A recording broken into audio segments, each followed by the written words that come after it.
Welcome back to Left Acre. I'm Alexi the Greek. And I'm Ryan Cooper. So we are welcoming back to the program returning guest Osita Nwanevu.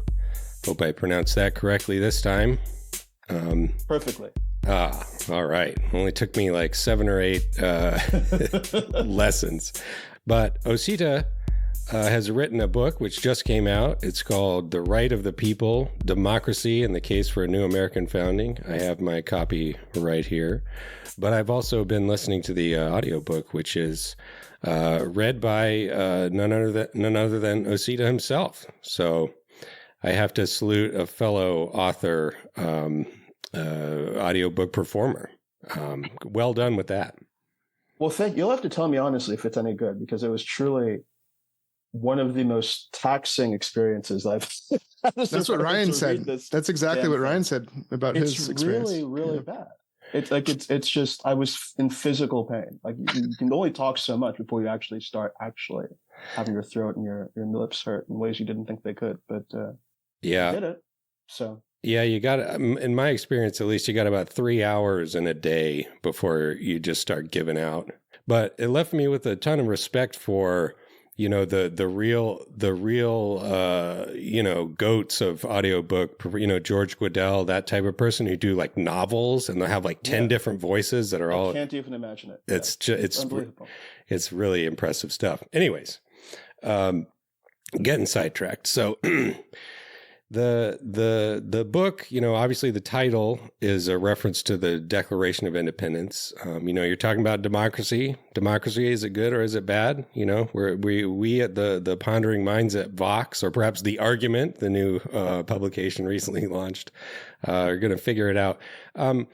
And, you come out, you're, I think it's fair to say you like democracy, think it's good. We need some more of it up in these parts of the United States. And, it was pretty refreshing to read, as someone who, I think most people were deeply disappointed by Trump. Like I live in an area, the county, Luzerne County, went heavily for Trump. And this area in particular is just going to get fucked by the big, beautiful bill. Our hospitals, are going to go belly up, a bunch of them probably, like every other person is on Medicaid. And, it's led to a lot of despair, which I find myself sort of, the thought bubbling up in my head in my weaker moments, that like the sort of H.L. Mencken quote. I think you mentioned it in the book, that democracy is a theory that the common people know what they want and deserve to get it good and hard. And so that, I think you see this not only from like despairing liberals and leftists who are like, the American people are too stupid to be trusted with the vote. But also, the elite media, which seems to view, Trump's ascension as just like he's been picked by the population, and this is what democracy produces, and so that's what we should all be resigned to. But you have a thoroughgoing defense of it and why it's valuable, and I think it's useful to start there. What is democracy and why is it good? Sure. So, I agree with you in seeing this kind of despair people have about democracy, especially in the aftermath of the election in November. It was really striking to see, and I don't think this is representative of everyone, but a lot of people who had spent a lot of time in the last 10 years talking about Republicans attacking the right to vote, the need to expand the right to vote, some of the very problems I talked about in the book, saying because Trump won the popular vote this time around, well, maybe the American people are just too stupid for this to work. Maybe we're too riddled with misinformation and tribalism for us to have as much faith in democracy as, I previously thought, some people would say. And I don't think that works. I think that if you're going to be committed to democracy, it can't be just a fair weather commitment. This is a very important, I think, system of ideals. For me, it's a first principle. And if you come to democracy from the perspective of, well, it's good when I'm winning and when my opponents lose, there's something suspect about it, you're undermining people's faith in the whole system. I think that leaves the door open to authoritarians who want to say, well, look, they're not actually sincere in their commitment to this. And so why should any of us be sincere? So this is among the reasons why I thought it was really, really important for me to write a book about democracy that was not just going to give us the same kind of nostrums about the civic participation, how important it is to vote, and so on. I really wanted a book that would get to the core of what democracy even means, to really, really ask whether it's a fundamentally good system, to respond to and answer, I think, critics of it who I think are, reasonably intelligent, and to sort of put the concept through the gauntlet. We're, I think, in a moment now where we've used the word so loosely and taken so many aspects of it for granted that I think we've kind of lost our sense of what the real underlying core ideal is. And I actually think that once you revisit and touch base with that ideal, again, you come to a more ambitious place. You come to a more radical understanding of democracy that I think can inspire us moving forward. But the core definition, to save people a lot of time and reading a lot of the dusty and impenetrable political theory and political science I had to read to understand this, I think the core idea is that democracy is a system in which the governed govern. It's a system in which governance is not left to some king, some class of elites, but the people who are themselves subject to governance are the ones who are doing the governing. Or in Lincoln's formulation, government of, by, and for the people. As different as democracy as we understand it today, this system of representation is from democracy's origins, at least in the Western tradition, direct democracy, or what we tell ourselves is direct democracy in Athens. The core ideal that both systems are trying to instantiate, I think, is collective self-rule in this sense. Yeah, and so in the first couple chapters of the book, I go through how you can even tell whether a system is truly democratic. And again, work through some of the, I think, tensions and critiques that I thought were worthy of being addressed. It's really important work that you've done in this, Osita, I think. And it also is itself a kind of example of why democracy is useful, in the sense that what it does in treating different arguments, whether or not you judge them ahead of time as being specious or inadequate, allowing them to be heard in your engagement with them in the book is itself what you're saying is valuable about democracy. And this is like something that Hannah Arendt thinks about in terms of plurality. To make political judgment, we need to hear different perspectives, that the plurality of the citizenry, of the people, of the demos, benefits us by giving us different perspectives to consider and helps us work through these kind of intractable problems that are, dynamism and other things you say are part of the benefits of democracy are part of this as well. And in your book, you make a funny quip, actually, that I want to mention briefly. One of the arguments against democracy, Jason Brennan, he is talking about epistocracy, right? Or that the wise should rule. It's kind of modern day Platonic argument, right?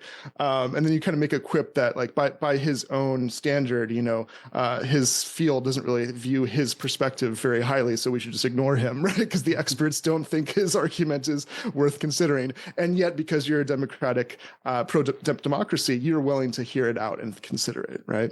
And so I think this is important to talk about, because all the different distinctions that you go into from democracy is really just direct democracy, or a republic is not a democracy.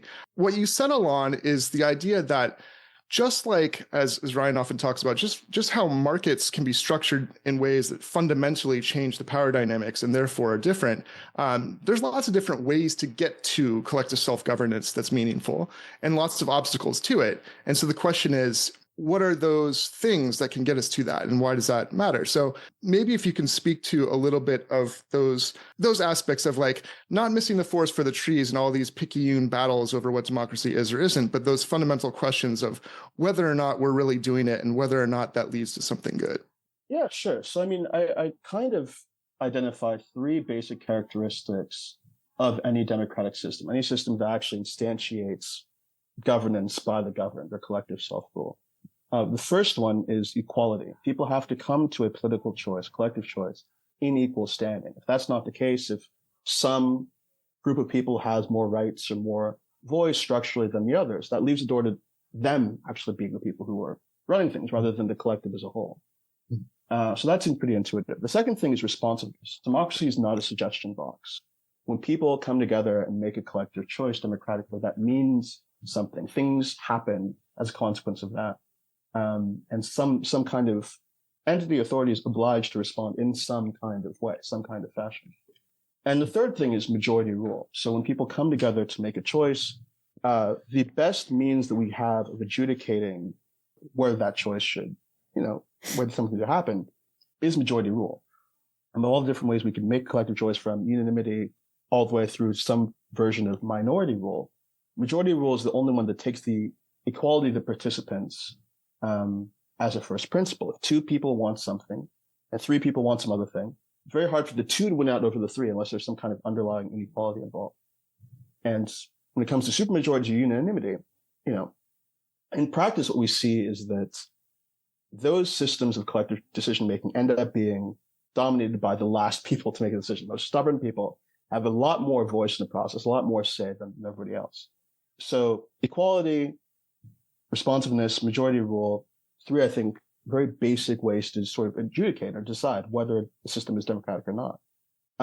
As intuitive as they might sound to people you describe them to, I think obviously there are ways in which our political system falls well short.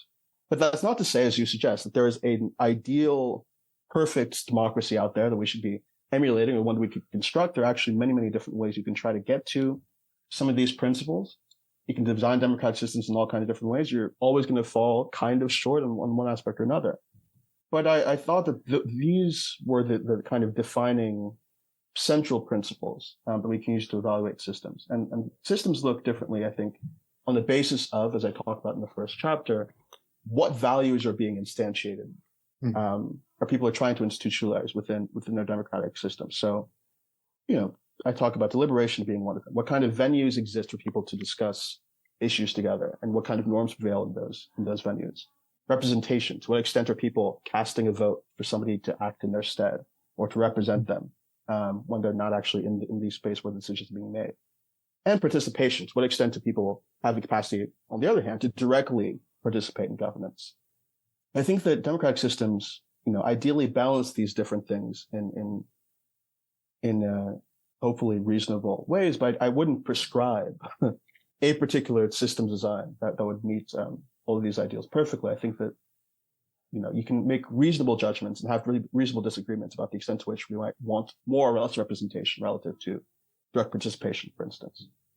You also make a very interesting point that I think is important in not just describing these important values and putting out that they don't have to be balanced in a particular way. You do say we don't need something. We don't need to have the will, or maybe it's not possible for the will of the people to be represented. And that's okay. And that could be a kind of problem that we think we need that, right? And in fact, you even mentioned that people who talk about the will of the people tend to be the authoritarians like Trump, right? Yeah.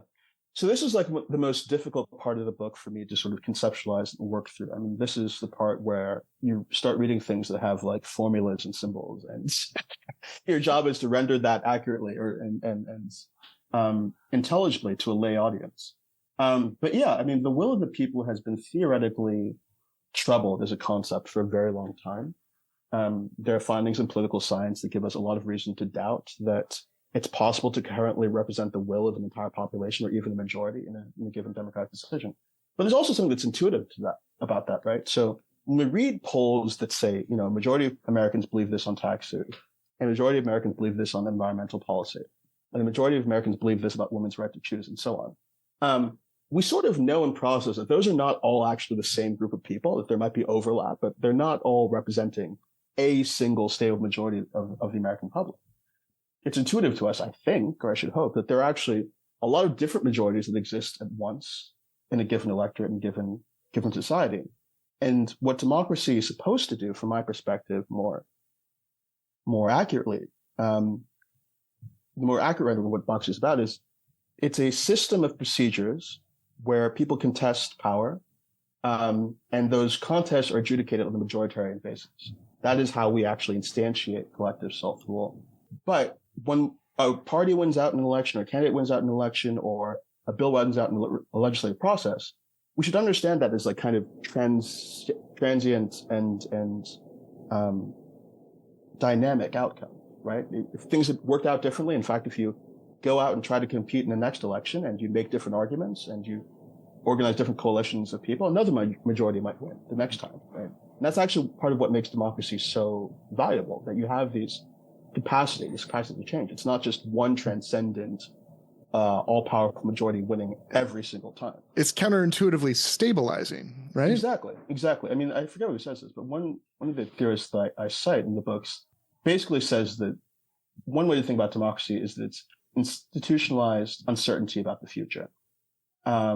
So you don't know exactly what's going to happen, but you have this faith and this belief that if you make the right kind of arguments, develop the right kind of strategy, assemble the right kind of coalition, you who are not in power today could be in power tomorrow.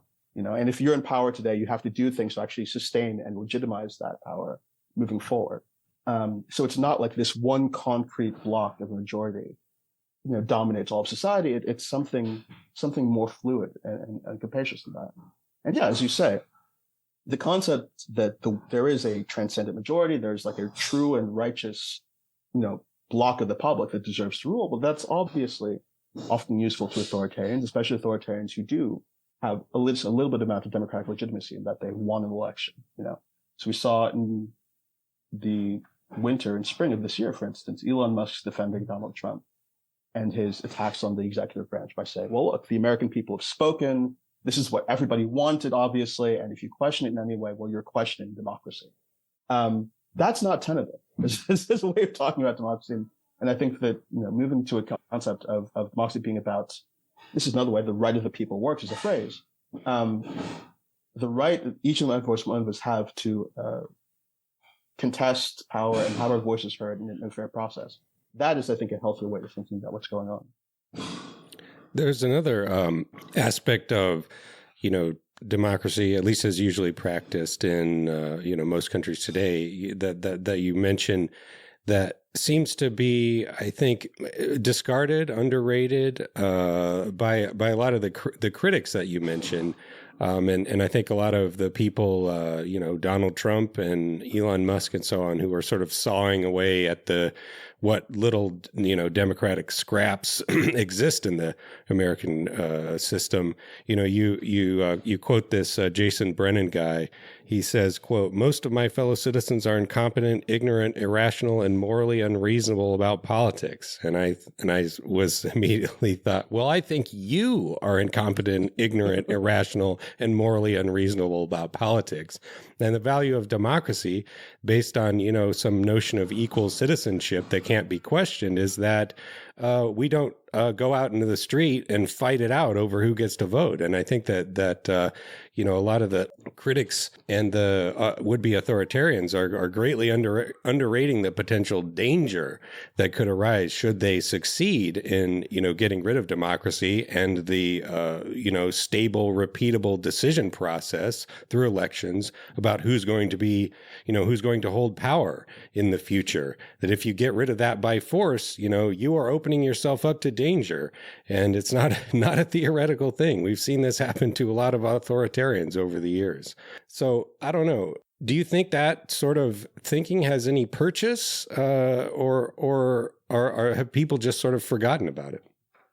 Well, it certainly has purchase for me. I mean, I talk about in the first chapter, one of the benefits of democracy being you have stable procedures that allow change to happen. You don't have to actually take up arms to get rid of some guy. If you want some things to change, there's a way of adjudicating that and processing change that doesn't result or doesn't have to result in violence.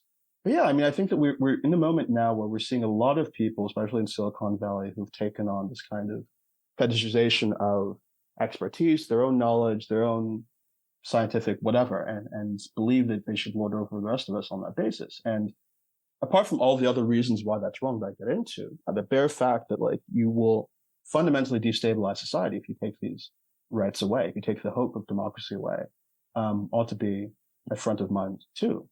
But I think we've allowed people to get very delusional about certainly their own capacities. If you're a rich person today, or if you work in Silicon Valley today. But also, I think that part of this stems from a kind of doubt that, as you were talking about at the very beginning, a lot of people share. I think a lot of people have doubts about whether ordinary people are smart enough. Well, they themselves are smart enough to participate in democratic politics. And that's, I think, a very insidious thing to let fester. And, we should be doing more to encourage ourselves, the ordinary people, do have the capacity to do this and improve. As many mistakes as they might make, as imperfectly as they might judge the situations, I think voters were mistaken to do in November. I don't think that's any reason to doubt that collective self-rule is possible, or to doubt, in fact, that we should be expanding it in the ways that I talk about. Is there a sense, Osita, that the solutions, as if we shift to the solutions which are tied up with the problems we have and the obstructions to having more democracy? Because your take in the book is that we don't actually have democracy, but we need it. And then I'm always reminded of Astor Taylor's book title, which I think is so clever, right? Democracy may not exist, but we'll miss it when it's gone, which I think is a very clever way of capturing kind of where we're at.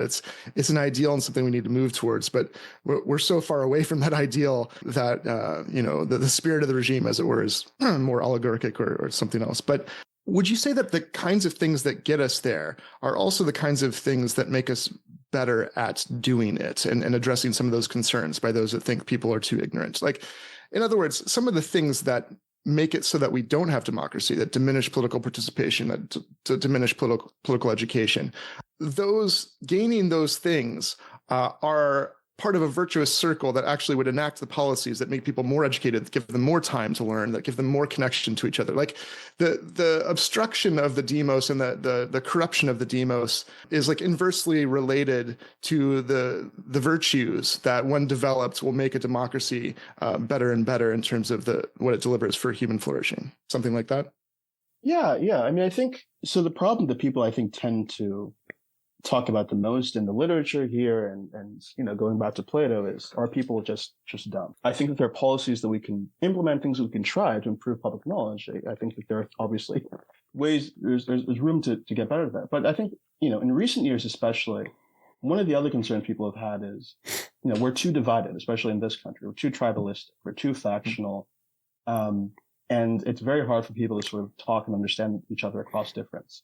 And, there are a lot of reasons why I talk about the economic democracy stuff I talk about towards the end of the book for just pure economic reasons. I'm a leftist. I want those things kind of anyway. But let's say you're not a leftist and you're instead somebody who reads The Atlantic and you have these troubles about whether or not we can actually work together, see each other, understand each other across different. I think that one thing that would help us, to your point, is, are there enough spaces in American life where you can practice these skills? You can practice compromise. You can practice making arguments, listening to other people who disagree with you. You can practice working together with somebody who comes from a different walk of life or who has a different skill and or whatever. And I think that one place where we could very easily start creating those venues is within the economy, at work. Unions, I think, did this for a large portion of the last century. And I think that they were instruments that bolstered and sustained democracy when they were live and active and powerful. Jake Rumbuck has written really well about this in recent years. So, there are places, I think, within the economy that you can practice on a more regular basis the basic capacities that you need to succeed in political democracy. If it's just something that you turn to, or these skills are just things that you hopefully trot out every 2 to 4 years, well, they're going to atrophy. You're not going to have the capacity to participate as meaningfully in politics as you could if you were doing these things on a more regular basis. And I don't think the economy is, the only place where you could do this. We could revive civic institutions, the Rotary Club, those kind of things. Sure. But I think that one of the reasons why I think we lost last year was because people had a very hard time understanding how democracy is an abstract set of ideals connected to their own material well-being and their own material experience of the world. People didn't really see how democracy would lower the cost of rent or their mortgage or their healthcare costs, And if democracy becomes this thing you're practicing day in and day out in your workplace in some fashion, if it becomes the way that you earned your last raise or addressed some working conditions that were bothering you, and you're coming together and you're interacting socially with people, you're becoming less isolated. These are all ways, I think, of embedding that system of ideals more deeply in people's hearts and people's minds.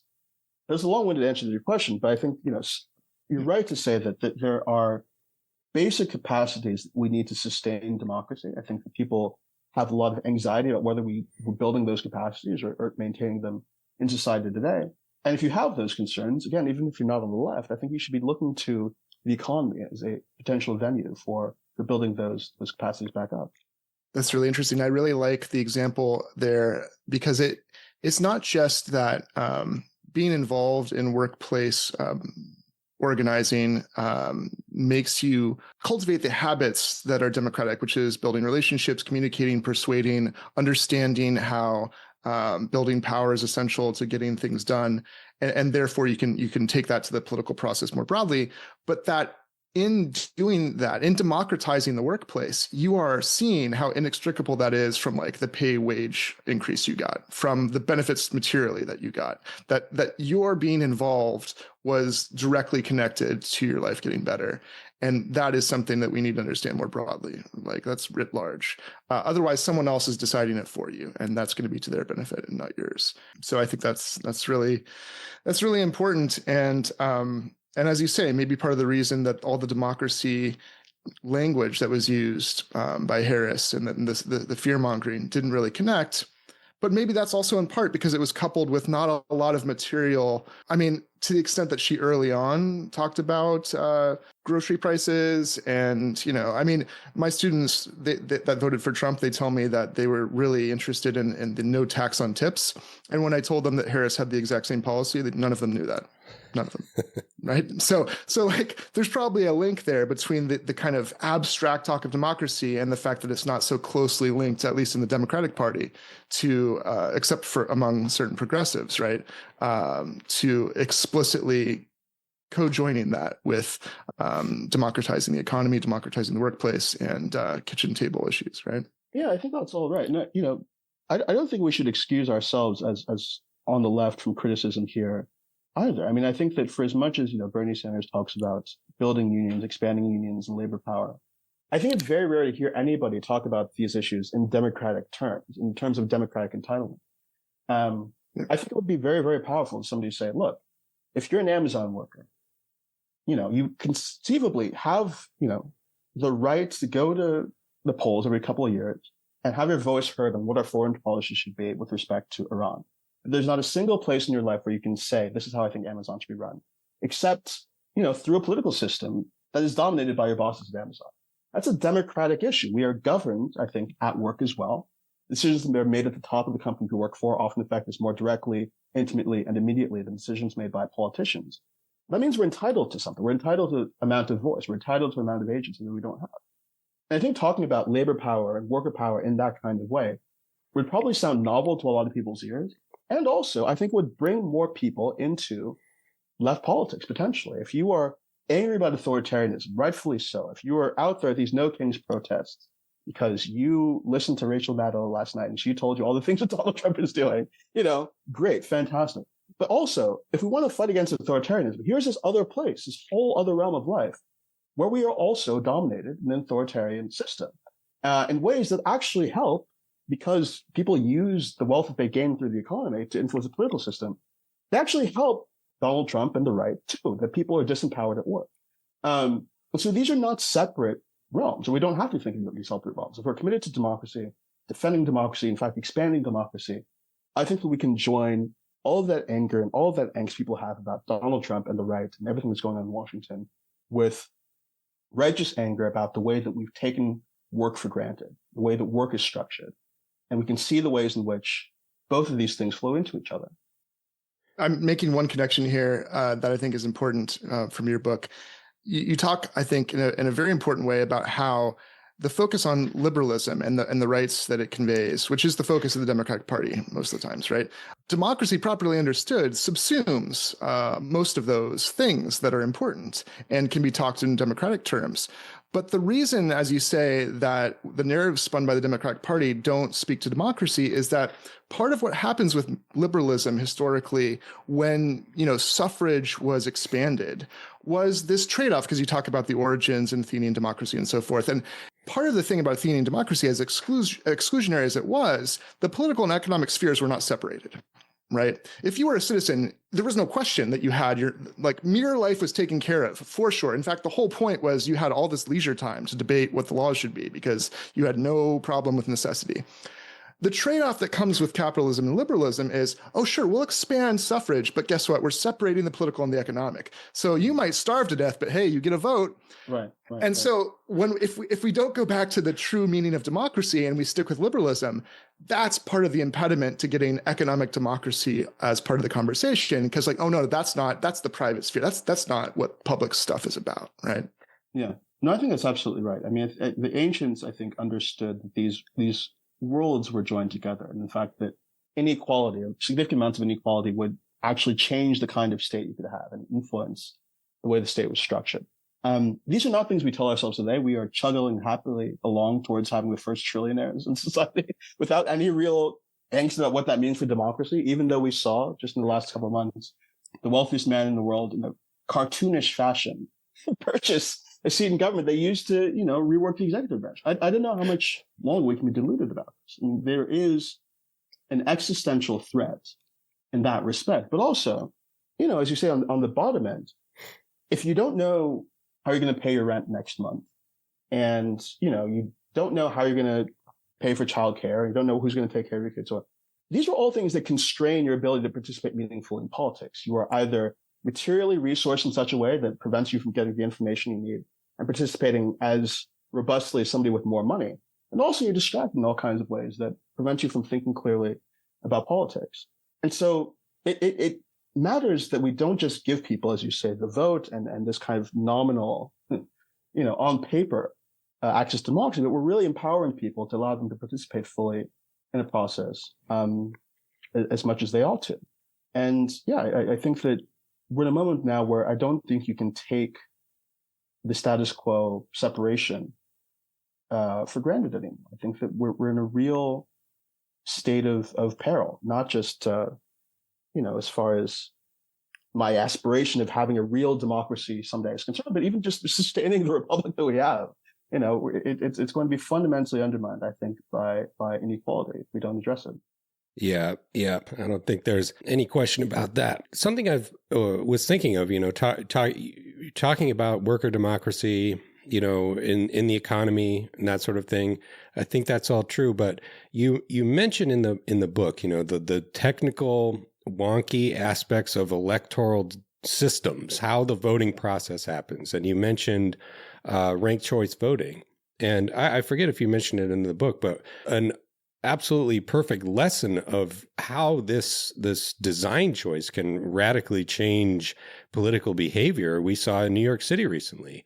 Zoran Mamdani went from basically nothing in the polls to winning in a ranked choice system, which, if listeners don't understand, the way that basically works is you rank the candidates, and if nobody gets a majority on the first count, then they eliminate the last place person and they give their second place, distribute their second place votes, and so on until you have somebody who gets over a majority. And there was it was just such a marked change from how, sort of leftist candidates often behave in first past the post elections, where you just have to win one vote more than the second place person. You had all these coalition buildings happening, most notably between Brad Lander and Mamdani, but also, a bunch of other people, Tish James and so on. And it I think, enabled like the type of sort of coalition and compromise type of behaviors that the Atlantic people are seem to be concerned about. And the worry that like they talk about, a lack of sort of bipartisanship and so on, but it seems like the actual thing that they kind of don't really understand is polarization. The splitting up of America into two like mutually hostile camps that absolutely despise each other. And that is dangerous in a way that like a lack of bipartisanship really isn't. The problem is that, isn't that we have too much factionalization. It's that we don't have enough factionalization. We need more parties above all, and if we had, with ranked choice voting or with multi-member districts, where you can have, first place, second place, third place in a great big congressional district, so that the, there would be representatives according to their, proportional representation, how much of the vote they won from every district, so that everybody gets representation. Check out Fair Vote if you're curious about that. I think it would enable, as you say in the book, a lot more of the sort of wheeling and dealing of to say, well, we got the Greens, we got the Social Democrats, we got the, liberals, conservatives, and so on. And so you could make like little compromises about certain things that people agreed about, and not just like, okay, there's Camp A and Camp B, and either Camp A runs roughshod over Camp B or vice versa. And I mean, it just seems to me that this. It sounds sort of, Ezra Klein, Matt Iglesias, Voxy, wonk brain type stuff. But I'm convinced. How dare you, Ryan? How dare you? I'm convinced, despite all the arrows impossibility theorem stuff, the institutional design can really have profound effects on, how democracy is experienced and how functional it is in terms of, producing a functional polity. Yeah, I think that's 100% true. Look, if you're somebody who hates the duopoly and you resent the fact that as leftists, we have to work through the Democratic Party all the time and try to turn this apparatus that is fundamentally hostile to us in all these ways around, you should be interested in multi-member districts and ranked choice voting, because that is the probably most likely means of creating a multi-party system in this country.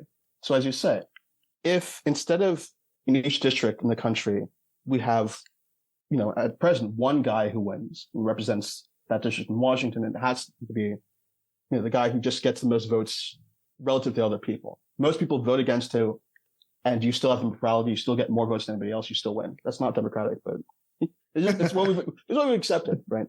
So if we moved away from that to what you described, a system of multi-member districts where every district is going to send like 5 or 6 or however many it is people to Washington. The party that gets the most votes proportional will get the most seats, but everybody else who gets votes above a certain threshold will also get seats. That means that each district in the country is going to send some Democrats and some Republicans, but also potentially some third and other party candidates to DC as well. So right away you get a multi-party system, still dominated by the two parties, but you have your own little party that represents your ideology, and you're not having to work through the others in the way that we have to now. I think that's one way of breaking up politics as we know it and improving it in the way that you described. But the obvious hurdle there is that, well, neither party really has an incentive to move to this system because it breaks up the duopoly. That being said, there's a representative from Virginia, Don Bayer, who has advanced the Fair Representation Act for several years now. It would move to this kind of system. And it's something we should continue pushing for. And I don't know what it's going to take to move in that direction, but we should see it as obvious that it would be an improvement. Ranked choice voting is a part of that scheme. And as you say, we saw it in New York City. What can happen when you have candidates who have incentives to actually work together with other people in order to build a coalition that might prevail within the given election? So it's worth considering, it's worth pushing for, and it's one of the reforms I think people should take the most interest in of the ones that I described in the book. Yeah. I think it could accomplish a lot. So you talk a lot about the history of the founding, the writing of the Constitution. You're pretty critical about our boy James Madison. I think it's, you read this stuff, you read this history, you read the Federalist Papers, and it's just undeniable that this is a product of 18th century culture. Certain things we've learned a bit since then.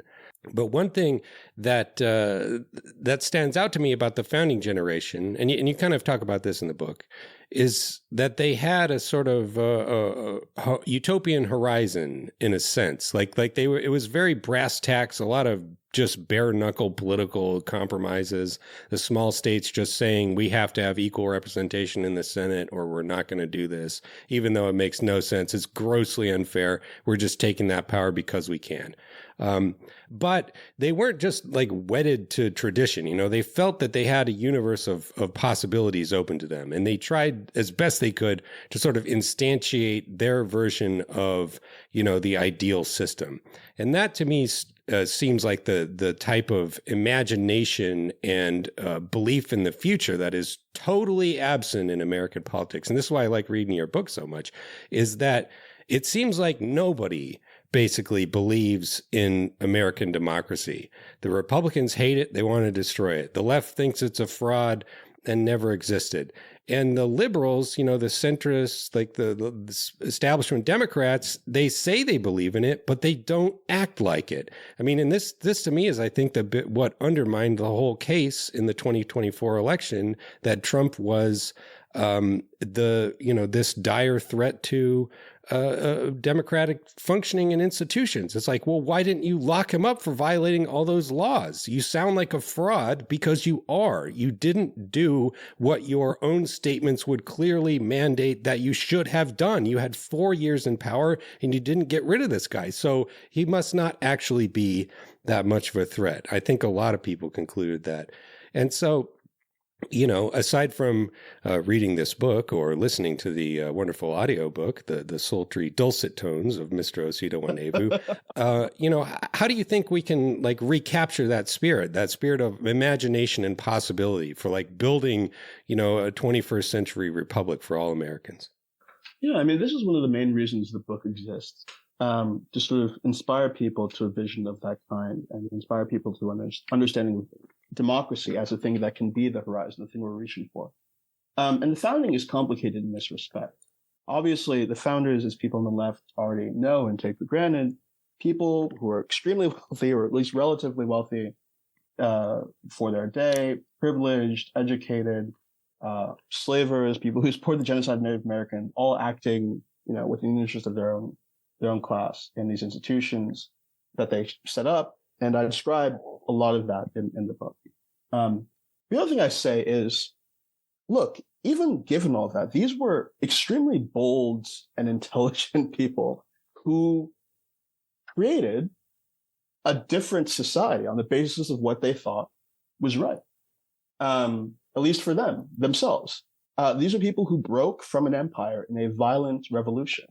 Then they created a governing compact, the Articles of Confederation, had that going for a little while, said, actually, this sucks. We're going to do another one. Completely ignored the process that was set out for amending that compact and created the Constitution we have today.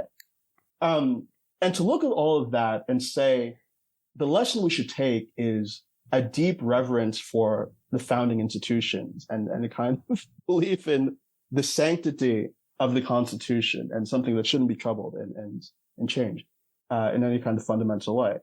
I think there's something deeply, deeply odd about that. I think that the thing that you can take from the founders as a lesson is, look, each generation has the prerogative to reshape society and to rework their institutions on the basis of their own values, which is what the founders did. And I think we have as much of a right, if not in fact more of a right to do than they did. We know so much more about politics than they knew. And, you know, political science was not really a discipline in 1787. It is now. We have other countries to learn from. Not trivial that we agree today that slavery is wrong, that women deserve equal rights. And so why wouldn't we say to ourselves, look, we've gone through with this particular system for 238 years since the Constitution was drafted. Why shouldn't we take this moment where so many things seem to be collapsing, some of the institutions seem to be failing? Why wouldn't we take this opportunity to create the American society or work towards creating the American society that we want? And that's, I think, something that the founding as an example should give us the sense we have the right to do. And, you know, the title of the book was inspired most directly by Eric Foner's work, who talks about how the Reconstruction Amendments after the Civil War fundamentally reworked this country. We came to a completely different society on the basis of these amendments. And that's a thing that I think can happen over and over again. There isn't just one founding. We can ourselves set ourselves on the course for another founding that would actually fulfill the promise of American democracy. I think that's exciting. I think it's inspiring. I think it speaks to people who don't trust our institutions now, who might have voted for Donald Trump because they don't see institutions working. I think it also speaks to people who, like you say, want to believe in American democracy, want to believe that this country has a kind of purpose. I think that this is something that ropes in the left. If you don't have to revere the founders and their character to understand from their example that we have the right to create the kind of America that we want and do it along democratic lines. And that can be part of what we see the purpose of this country. And economic democracy, powerful workers, is an integral part of that vision. So I think, the point of the book, one of the main points of the book is to kind of lift us up in this way, to say that there is a kind of purpose that we can set forward for this country that is not bound by the past. We're not haunted by ghosts. We don't have to be. We don't have to think of ourselves as being bound and obligated to sustain the kind of country that George Washington and Madison and Jefferson wanted. This is our country now. And these principles, these democratic principles that I lay out in the book, are the basis upon which I think we should work to create the country we want now. That's beautiful. And it is inspiring. And as leftists, we need to think dialectically. And what I love about that, and maybe we can talk a bit more about what the new founding you talk about would require, not just in terms of policy proposals, but even beyond that. To your point about origin, the founders, as you write, were asking, what are human beings entitled to? And the Declaration of Independence is still a banger, right? It has you have the kind of compromise political problems with reality and negotiation that the Constitution and the terrible politics that are imbricated with, genocide and slavery entail. But you have a kind of guiding principles that was a rupture, something new. And people that you say were all about, the idea that what the founders wanted was for us to figure out how to maintain the status quo is a bizarre idea, right? Because they were doing some radical new self-experiment in political governance. But for us today, there's this dialectic between keeping the principles of democracy, equality, freedom, and figuring out what they mean for us today and how we can instantiate them. And that process is something where we can, and Harvey K would appreciate, by the way, that you end with a quote from Thomas Paine. We can draw on the radicals through our history and their experiments and their moves and the ways that they tried to negotiate and battle for, manifesting those ideals in the contingent spaces they were in. We need to draw upon that and think about how those ideals are meaningfully to be won today. And so maybe in thinking about your new founding proposal, one of the dichotomies I think that we need to explode again on the left is the reform revolution dichotomy, because you kind of suggest that we could do a real rupture, but it doesn't mean we have to take arms against the government. It doesn't, there's such a thing as gradual revolution. There's such a thing as revolutionary reform. Well, beyond just the particular policies, what's your philosophy about what it means to have a true rupture, a true new founding today? Well, I'll tell you what it isn't. I think that one of the things that people have assumed that I'm saying is that next year we should have a constitutional convention and fix everything, which is absolutely not what I'm saying. As a matter of fact, as I lay out at the end of the book, if we were to have an Article 5 convention in the near future, it would probably be won and dominated by the right, who's actually moved towards this, invested a lot in it. They're well positioned to win that kind of a political battle. What I'm arguing for is really a kind of change in consciousness. To say to ourselves, look, what society is for is not just, embodying whatever the founders of it wanted. We are entitled to certain things as human beings. We're not very trained at taking through that or talking about that in American politics, but we are. And we're entitled to democracy as a system for fundamental reasons. And we ought to work towards really embodying those ideals within our institutions in ways that we don't now, we don't at present. And that's what I think the society should be for. So it's a change in consciousness. It's getting people to be less reverential about the founding, less committed to the Constitution as a document, but committed to a kind of political philosophy. And again, I don't know that, this is a project with a real defined end date or end culmination that I could sort of lay out to you.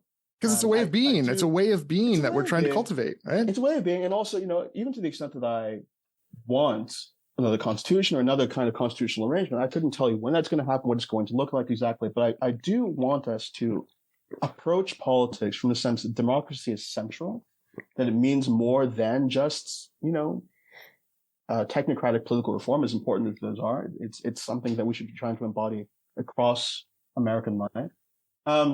And that change in consciousness alone, I think, will set things in motion to create a better country. I mean, we're so far from thinking that way. And if nothing else, if the book doesn't really accomplish anything else, but get people to think about democratic entitlements, get people to think about political philosophy in this way, I think it would have done something. And the work of winning the particular policy battles and forging the coalitions that we need is going to be the work of activists and political scientists and politicians and so on. But the first step is saying to ourselves, look, this thing that we call American democracy is not what we say it is. And we need to set ourselves towards making good on the promise of that idea.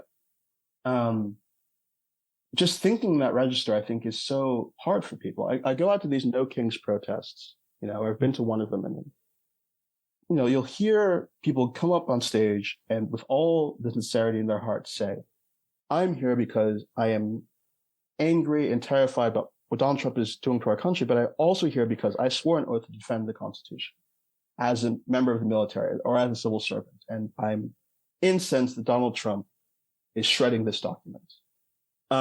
People saying this, I think, meaning well, and I think being entirely sincere. I think that this is a document that's meant so much to so many people, so many activists fighting for change. But I think we're running out of, in terms of what the Constitution literally is pulling us towards, we're running out of steam here with this document. It is tearing us apart, not pulling us together. And so we're at a point now where I hope to see people starting to come to these kind of demonstrations and protests saying, I'm here because I hate what Donald Trump's doing to this country. I hate where he's bringing us. And also he is violating the rights that we have as human beings. He's fundamentally upending our basic entitlements. That's a completely different way of talking about politics. It allows you to speak about the immediacy of what's happening, yes, but it also decommits you or takes you away from trying to prop up these institutions that, from my perspective, are part of the reason why Donald Trump is here in the first place. And I'll even go further than that, Osita. Because Donald Trump is in power and beloved by a certain contingent of the population, people treat each other worse. Like we are worse to each other because of that. Like if you think of the Constitution, and even at the time and in ancient times, Constitution is like what constitutes us as a people. What's the spirit of the regime of the people? Like we're assholes. And like there's no coincidence that the people in power are assholes, right? Yeah. I went to Norway, and it's no coincidence that a place with such a great welfare state, the people just seemed like, I felt more humans. You have this quote by John Dewey that democracy, right, is like the chance to become a person. Yeah. I felt like so much more of a person in Norway. Yeah. There were people, my humanity was recognized. I had normal conversations. Here in Philly, I'm almost run over by the fucking cars every day because we're so alienated and antisocial. And this is inextricable. These things are connected, right? And so like I talk about socialism, I wish didn't just assume that you can't be a socialist if you're pro-capitalist, but I would want it to be the case that you can't be a socialist if you're a dick to other people. That should be as incommensurate as being pro-capitalist. Yeah. If we really understood the kind of consciousness that goes along with the kind of policies that you're really favoring. And that's the same thing with, I think, democracy versus autocracy. Like, what kind of people are we, and what does that entail for our institutions, our laws, and so forth? What constitutes us as a people is not just formal. It's actually like in how we relate to one another, right? I think that's totally correct. One thing I'd mention in this vein, because I think it's so striking to me, and you don't really see it very much in the reform literature, the political science literature. But we were talking about multi-member districts, which sounds like a very, very wonky reform. Maybe it's difficult to get people to understand why that's important. One of the reasons why it's important is that if we had a system of multi-member districts, and you're sending Democrats and Republicans to Congress from all parts of the country, you no longer have a mental map of the country where this whole block is people who voted for Donald Trump, and this whole block of people who voted for Kamala Harris, and Democrats live here and Republicans live there. You you understand that, no, we're actually all mixed up together. We're actually in community. We don't recognize it, but like the people that we disagree with are our neighbors. They're not living off some other part of the country. You know, there are more people who voted for Donald Trump in New York City, as I say in the book, in 2016 and 2020 and 2024, than lived in both of the Dakotas combined. And vice versa, there were thousands and thousands and thousands of people in the Dakotas who voted for Kamala Harris, right? We don't have a politics where we tell ourselves this or recognize it. And it makes the other Americans who are, you know, politically aligned differently seem alien in a way that they really shouldn't. It's a great point. So, you know, as wonky as that reform might be, this is another way of indicating what you're talking about, which is that, you know, these institutions shape not just, you know, aren't just important for political efficacy and economic growth and all these other things, but they really do, I think, shape how we interact with each other as human beings. And I think we have a system that makes us coarser and less thoughtful about our fellow Americans than should be the case. It affects our political imagination, because imagining the future is inextricably tied to how we imagine ourselves today, and that's tied to the nitty-gritty wonky stuff. I think that's a really great insight. Good stuff. If I could, in our last couple of minutes, you know, I think another benefit, you know, that I would hope to see sort of promulgated by this book, you know,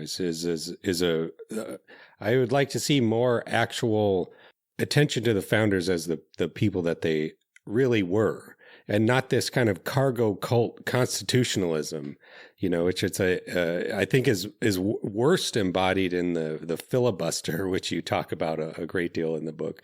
You know, this reverence for a supposed Senate tradition that isn't even a tradition. You know, it was created by accident. It was mainly used for blocking anti-lynching laws for like 150 years. And now, you know, it was basically developed in 2007 as a de facto 60 vote requirement for everything except for reconciliation bills. That requires only one Senate staffer to make one phone call. I mean, this is just ridiculous. It was created by that famous founder, Mitch McConnell. Yeah. Yeah. And just this sort of notion of helpless worship of institutions or fake institutions that no longer serve their purpose, if they ever did, except to gum up the wheels of government and nothing else. And rediscovering that, you know, the possibility, hello, here's my cat. The fact that, that this is a country that is ours, and we can do with it as we wish. And the Republicans are showing that right now, with a equivalent lack of tradition and respect that they are showing for themselves. Look, you know, again, I think that a constitutional convention in the near future would be a mistake. At the same time, I think we should be deeply ashamed of the fact that Republicans have been planning for this with more intensity and more seriousness than we have for so long. I mean, they've been pushing things like a balanced budget amendment and so on for a long time. If we did a convention, you know, they'd have all their lawyers come together and develop reasons why, you know, we shouldn't, why taxes should be illegal or something. But for you know, Republicans, I think across domains, are so much better at thinking institutionally, but institutionally in a way that like does not respect the institution. They're thinking about how to build power within them and how to pull them further in their direction than they already are. We, on the other hand, we speaking broadly, you know, Democratic Party, are committed to revering the institutions even as they disempower us. And it's kind of baffling to kind of understand why. There's a good piece in, I think, the New York Times Magazine a couple of weeks ago about why the Democratic Party is the way it is and why having a party full of lawyers actually constrains politics in certain ways. I think people should read. But yeah, we're very reverential in a way that certainly is not justified by the history of these institutions and how they developed, and it's not justified by our current political reality. Even to the extent that people think the founders are worth listening to in some respects, again, I don't think that we should be bound by them, but they were political theorists of some kind, and we can look at their ideas and what they said and take them seriously and figure out how they are aligned or misaligned with our own values.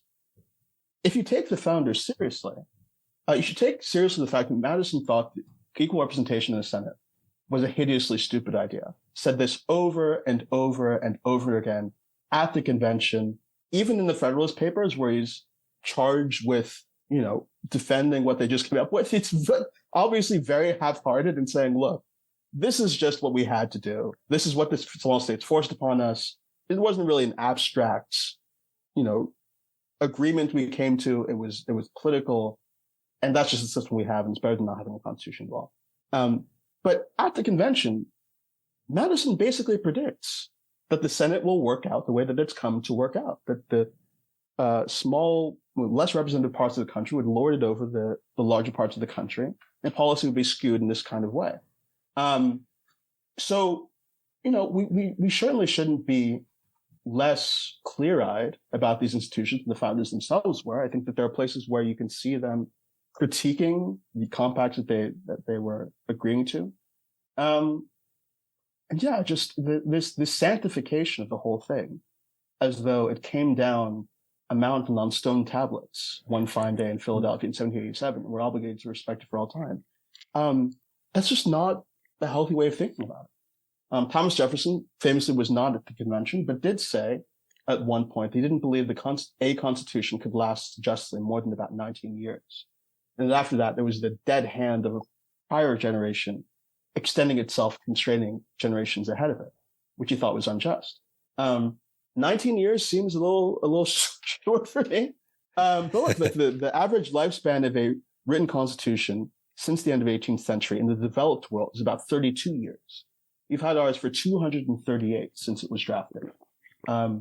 It's time for a change. And I challenge people at the end of the book, if you don't agree with that, and you think we should have this constitution for longer, like, when is the point at which you'd be comfortable with us saying we need to move forward? Is it 300 years? Is it 500 years? Is it 1,000? Should we expect this to last as long as we're around on this rock? It's just not a healthy way of thinking about political institutions. And I think more Americans are going to wake up to that. Yeah. It's like boasting about still running Windows 3.1 in 2025, like, yeah, no, it's still going. I have to replace the power supply and do all sorts of patches and tweaks to keep this thing from blowing to smithereens, but it's still going. It's really old. My truck has 900,000 miles on it, and that's a good thing. But anyway, that's probably a good place to wrap it up. Osita Nwanevu, the book is called The Right of the People, Democracy and the Case for a New American Founding. We will link that in the show notes. Thanks for coming on. Fantastic. Thank you again for having me. And thanks for listening, everybody. We will see you in the next episode.